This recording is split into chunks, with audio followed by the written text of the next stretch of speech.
as I said in my previous video, I've just gone into a bit more detail about clothing that I take out in the bush, and a bit of detail into layering and what that actually means. So here I've got a selection of what you would call outer shell or protective layers. Starting with this is a woolen swan dry from New Zealand. I actually just purchased this recently, so I'm liking it so far, but I can't really comment too much on it at this point. But it's 100% wool, and it's just a bush shirt with 2 pockets and button cuffs, and it's good quality, good thickness. I've had this for years. It's a Macpac puffer jacket. I'm not sure of the exact grade or weight or whatever it is, but it's very, very warm, lightweight, compacts down. It comes with a little stuff sack you can jam it into. Really good sort of, in an urban environment, I think, but not all that practical as a wilderness or outdoors jacket in the bush, especially. Just because of the fabrics used in it, easily get ripped on some gorse or something like that, and then the down that's in here just bleeds out. You can sew it up, I guess, but it's a bit of work there. It's not waterproof, so if it does, you for a heavy downpour, then it's going to soak up a lot of the water, and the down's not going to loft as well, so it's, you're going to lose heat there. And it takes a long time to dry as well, so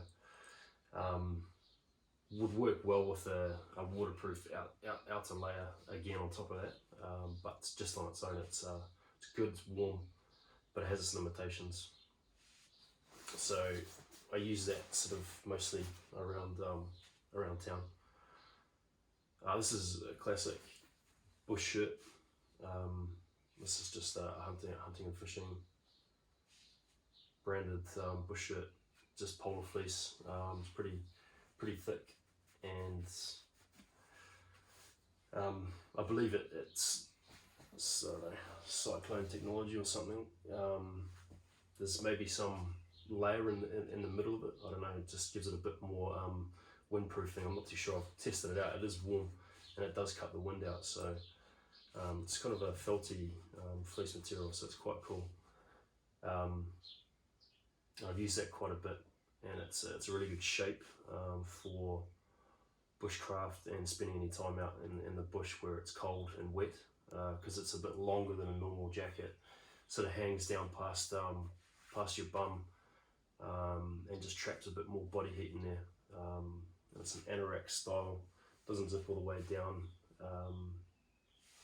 Got a decent hood on it, so it's a good jacket, but it's again, it has its limitations, just like all of them do.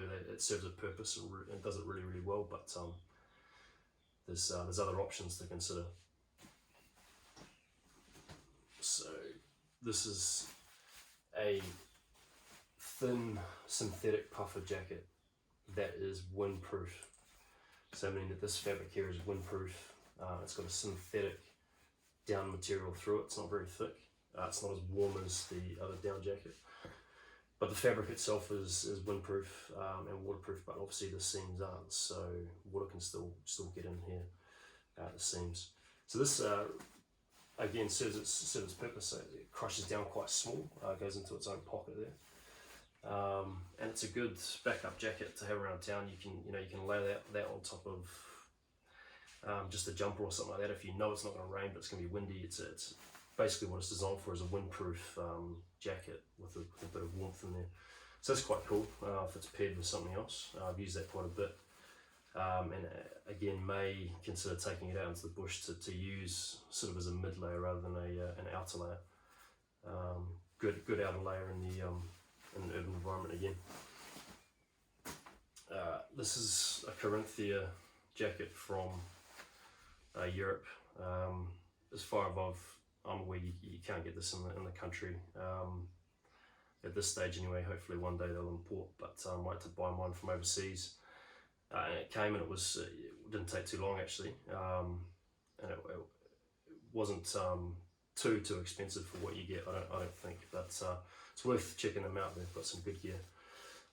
This is a waterproof fabric synthetic down jacket, similar to this, but it's a bit more heavy duty, and it's just got all these extra add-ons with it. It's got tougher fabric on the shoulders for your pack, seam sealed. So in theory, it's almost 100% waterproof. However, I have used it in rain, and it does seep through.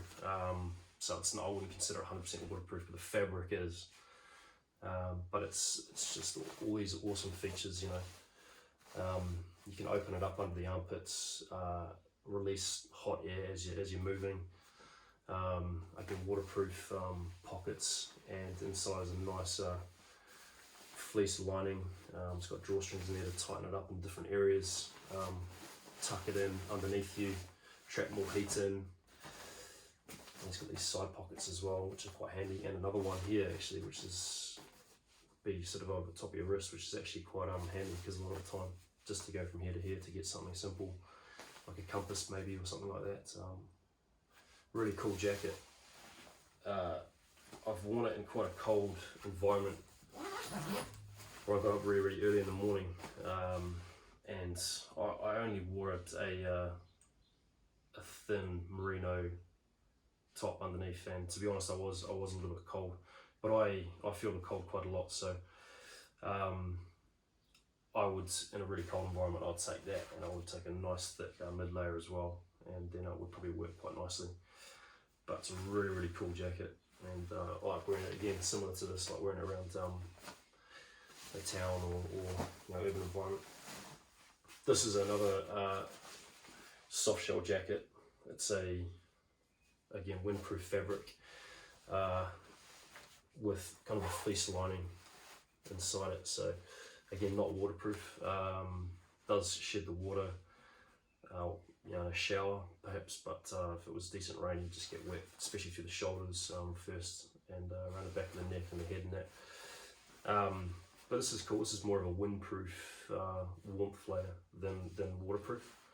So serves its purpose, but just as it's on its own, you probably get wet quite quickly. So I don't use it a huge amount really, but it's pretty good though. This is a full Gore-Tex outdoor research rain jacket. I think it's designed really for mountaineers or climbers. It's a bit short cut, so it doesn't hang down as low. So you can get to your gear easily, and it's quite adjustable. These go up and down, so you can open it up almost like an anorak to get to gear underneath. It's a really good jacket. I've had it for years, so I've used it a lot, and I can say that it's waterproof. It's really good quality. And again, same thing with the, you know, you can dump heat out underneath the armpits. So as that as a complete outside layer on top of something that's a bit warmer, it's really good option to have. It's lightweight as well, it packs down pretty small. And then the sort of step up from something like this would be a heavy duty, fully waterproof jacket. So everything 100% waterproof, everything's seam sealed, but it's made of a tougher material, and designed, just as a really bombshell sort of outer layer, and hangs down quite low. Got a decent hood on it, and it does have, I think it does have some venting here, which is quite good actually, and that's really helpful if you're moving a lot. But it's cumbersome, you know. It's well, I guess that's not the right word. For me, I don't like too much noise. I don't like scratchy materials. When you move a lot and when you walk through the bush, you create this noise around you, and you can't hear past your immediate sort of environment because of that. So something that's a bit softer, like the bush shirt, and this is why a lot of hunters will prefer something like this, because it doesn't create as much noise when it moves past itself or through gorse or through the bush, you know. And again, this is why I like the wool option, because the difference between these two would be that if they did get wet, if they got soaked through, the wool would retain a lot more of its heat. I don't know the exact percentage of it, whereas this would just it would suck the heat out of you. And it takes a long. I've got it really wet once as well. It took a long time to dry, like a long time. Whereas something like this, you know, if you're wearing it and you're still moving and you're wet, then you're going to create body heat, and that body heat's going to help to dry it out quicker. So this dries a lot quicker, and then again, so you're staying warm. So yeah, with the outside layer, to try and keep yourself 100% dry from the elements ends up trapping a lot of body heat, and you generate a lot of moisture, a lot of water vapor, which then gets you wet anyway. So it's defeating the purpose. You're trying to keep yourself dry using 100% waterproof jackets, but they're not as breathable as something like this. So it becomes a trade-off, and